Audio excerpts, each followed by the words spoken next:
Step into the vibe, let me tell you what's real. In the shadows and the light, there's power to feel. Voices of vibe, but bringing wisdom like gold. We won't let the stories of our lives go untold. Change is a whisper that you can't ignore. The future's a heartbeat, it's knocking at the door.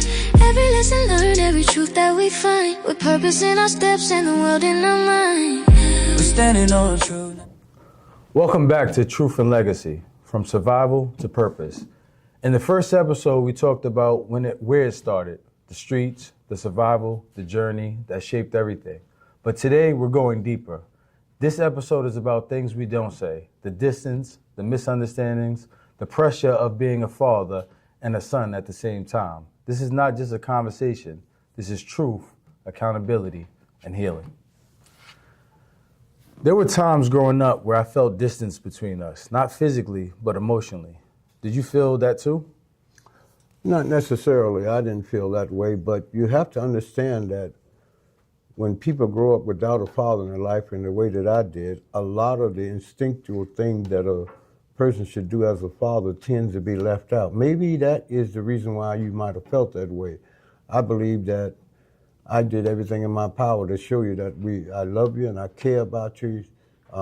Make sure you had everything you need in that process, but that distance may be a product of the failed marriage or whatever, but I can't answer all those questions. I didn't feel distant. I felt comfortable that I was able to interact with both of my sons.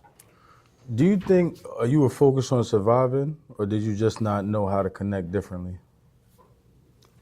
I don't understand what that means. I was focused on survival, absolutely.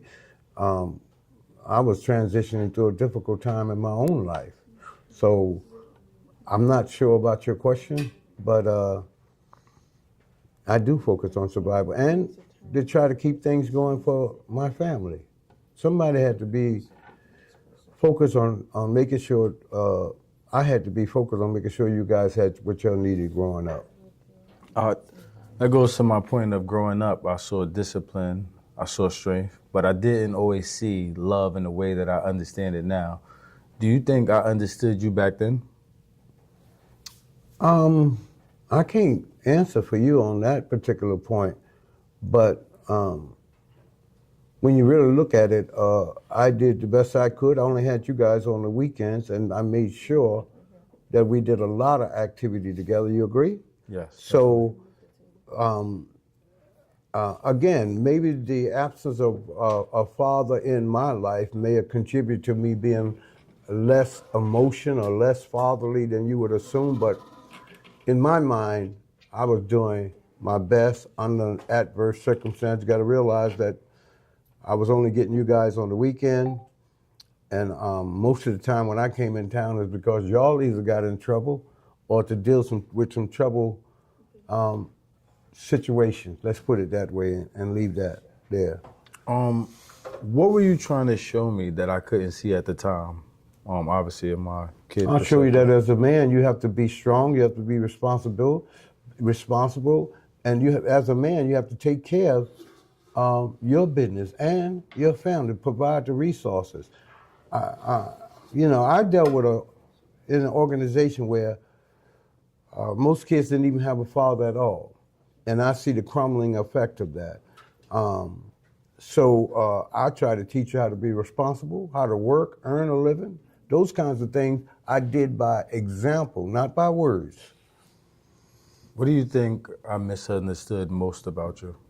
I think you were getting double information. Your mother would tell you one thing that sometimes contradict the way that I was interacting with you. And come on, everybody loves moms. Moms can impact the kids. So a lot of the stuff you had to grow up to understand that just wasn't true. But growing up, you got that conflict. That's something that I would even suggest maybe you should seek counseling on, to analyze that, how that impacted you. Let's be real for a moment. What's something you got wrong as a father? A lot of things probably I got wrong as a father, but you have to look at it from this perspective. I tried to do the best I could without the necessary equipment when I was growing up. There was no father figure in our entire household. I had 8 brothers and 3 sisters. We had to survive with each other, and none of us had a father in our lives. So that had to impact how I interacted with my 2 sons. I guess that goes to my next question. I asked you, do you think those things affected me more than you realized? Apparently. I didn't think so, but as I see you getting older and the stuff that come out of you, let me know that you was impacted by some of the negative stuff that was going on around you, including perhaps the stuff between me and your mother. When you look back now, and obviously you know more than you knew then, what would you have done differently? That's a good question. I don't know. I am who I am. I don't know how would I perform differently, except I had a blueprint of who I am based on how I grew up.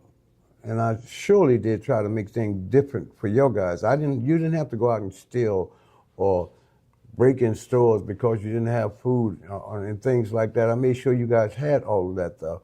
So I don't know if I would have done anything differently. Maybe I should have been more emotional about a lot of stuff, but that's one of the things as men you're taught not to be. In my age group, maybe in your group it's different. From my side, there were moments where I felt like I had to figure things out on my own. Not because you didn't care, but because I didn't always feel understood. I wasn't just trying to be a son, I was trying to understand how to become a man. Do you see that differently now? I guess you don't remember how I took you alongside of me and tried to show you a lot of things. Not only that, I put you in a difficult situation to teach you certain things. You don't remember the time that I had you in front of people reading while I'm engaged with speaking, making you a part of that, putting you in a leadership role in a lot of stuff. So you can't say I didn't put stuff in you, is how you digested it. I believe that a lot of stuff come from the confused information that you're getting. You're getting one side of the story from my ex-wife, who remained angry even to today, and you get the other side from me. So those contradictions could have created that situation, but I think I walked hand in hand. I taught you how to earn money from the time you was 9 years old. Am I right? We was out selling sneakers, socks and sweatshirts together, right? So I taught you how to earn, how to be responsible and not beg, but try to get your own. I think that's teaching, especially male children. They need to know how that they are responsible for generating the income, in most cases, for the household. In episode 1, we talked about breaking cycles. Do you really feel like the cycle is broken, or do you think we're still working through it? And what does breaking the cycle actually look like? Well, I think you should come to the realization that you got to go to the next level. Whatever my shortcomings was, I've tried to deal with that through life, but now you break the cycle. That's why I say you should take over from the next stage. And remember, I took over from your grandmother. She had a whole way of doing things that in many cases I disagreed with. I didn't overshadow her. I learned what I can for her and created my own organization that the things that I thought that she should have did, I actually did them. So you got to take that same thing. You may know more for the next generation than I do. I did well, I believe, by the equipment I had and the generation that I was dealing with. Pushing the starting point forward for the next generation. How do you know when a man is healing instead of just surviving better? Pardon me? How do you know when a man is healing instead of just surviving better?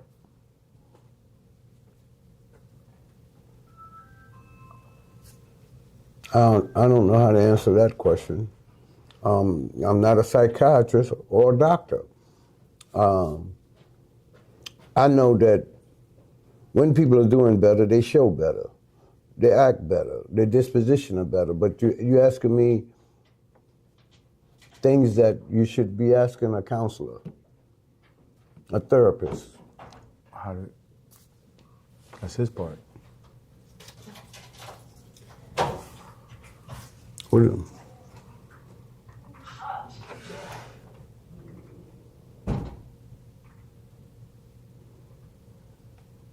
Okay, as a man now, do you see me differently than when you were younger? Definitely. Something key that you said is having contradicting information. A lot of information was all negative that I got about you, verbal wise. But one thing that you said was key. You kept showing up physically, and it was able to dispel the information that I was seeing. But that took time, over time, of seeing someone show up consistently and seeing that a father is someone that's consistently present. So I definitely know that changed my perception, because when I first came around you, and my mind started developing, I'm thinking from someone else's bias of you, because I don't know you. And I'm trying to get to know you and things like that. And, to your point, that emotional disconnect is hard to connect when you're learning your connection points from a woman first. So your connection point is from an emotional space, because that's who's teaching you how to connect with other individuals. So when you're trying to connect with your father and then you're like trying to navigate that, that's where the difficulty comes, when you're only getting negative information and the other person is not, necessarily telling their story, in fear of demonizing the other parent. So that's where... Well, here's the difference. I was taught a long time ago that no matter what the relationship is with the mother, you don't talk bad about mothers. I always told you, no matter all the stuff I might have went through, I didn't drag that into my interaction with you. Matter of fact, if you try to bring it up, I would tell you, I'm not going to talk bad about your mother. I believe that all parents should learn, even if they separate in a relationship, they should not demonize one partner, demonize the other, but do what's in the best interest of the kids. Now, I might have held back a lot of negative stuff that I could have said, but that didn't stop her from sharing whatever she did, and I wasn't going to react in that way. I'm not going to throw dots at her, because oftentimes, as far as I'm concerned, even her didn't have all the tools that she needed as a mother. We don't talk enough about healing between men, especially father and son. Do you feel like we've healed, or we are still healing? As far as I can see, well, I thought that you was healing, but let me put it to you this way. Lately, Tap your camera. Lately, I'm questioning that, because I thought you had enough information. You been in my house for a long time to see how I act and react. I thought that would help. But apparently you got some stuff that you may need a therapist to help you with. Healing is not, and here's my perspective on it, healing is not something that ever stops. You can't face trauma in the foundation or the integrity of your foundation of who you are and expect to be a perfect model. You're gonna have scars, you're gonna have bruises. It's more so about learning how to live with them. In my opinion, the generation before learned how to survive the pain. I think the generation after, in my generation, is about learning how to live with the pain.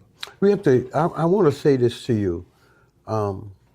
The thing that healed me from a whole lot of stuff was my conversion to my faith. And I found when I didn't have a father to talk to, I realized I have a heavenly father. When I didn't understand a lot of stuff, I would read and study studying the Bible made a lot of difference. It removed, I remember one time when I first began to study the Bible, I had a lot of anger. And somebody did something very bad to me. And I had already prayed that God would take away all that anger and bitterness. Somebody did something bad to me. And I wanted to get mad, because I know if I get mad, I can deal with it. I can go after the person. But guess what? I asked God to remove it, and he removed it. That's why when people be blowing up and going through a lot of changes, you'll see me very calm. And that's because of my faith. I believe that God works situation out if you turn situation over to him. And I've been living by that for the last 40 years. I'm 69 now. About in the last 40 years. And there was a time that you couldn't say 2 words to me without us fighting. I mean, not verbal. I was not one of those verbal guys. I was very violent as a young person. But what I learned, my faith, and the mentors. Your great-grandmother was a great mentor to me. She was always said, "Now, Reggie, you can't run out there and fight. Every time somebody make you upset." She helped me. My pastor, who mentored me for 3 years, took me under his wing, taught me how to deal with situations without exploding. I remember even when I had issues working with white folk, that's why God sent somebody like a Peter King, a retired police officer, who helped me to engage and learn how to deal with people outside of my race. So God blessed me that way because I asked him to. I couldn't do it alone. You can't overcome this stuff by yourself. There's some parts, I believe, that in your life that, I say therapy, but I would really say God. Some things only God can feel. Well, also, being around you and being around the Christian teachers, I know that it also says, faith without act is dead. Exactly. So we can pray, but we still got to get some action going in order for us to be successful. I think it's strange, Terrell. Not only did I take you under my wing and taught you most of the stuff that I know, I have confidence in you that you could take over the ministry. What are we talking about now? Me moving away from being the executive director to being the chairman and the CFO, which is for now the chief financial officer. I would not put this major organization at your hands if I didn't have confidence that you can handle it. Now, there are some alarm bells that may go up from time to time when you don't look at the fact that stuff's going to happen. And sometimes you explode from it. But I attribute that to maybe that's some of my residual behavior still stuck in you. Legacy isn't just what we build. It's also what we repair. It's the conversations that are uncomfortable, the truth you stop running from, the healing that changes what gets passed down. Step into the vibe, let me tell you what's real. In the shadows and the light, there's power to feel. Voices of vibe, bringing wisdom like gold. We won't let the stories of our lives go untold. Change is a whisper that you can't ignore. The future's a heartbeat, it's knocking at the door. Every lesson learned, every truth that we find, with purpose in our steps and the world in our mind. We're standing on truth.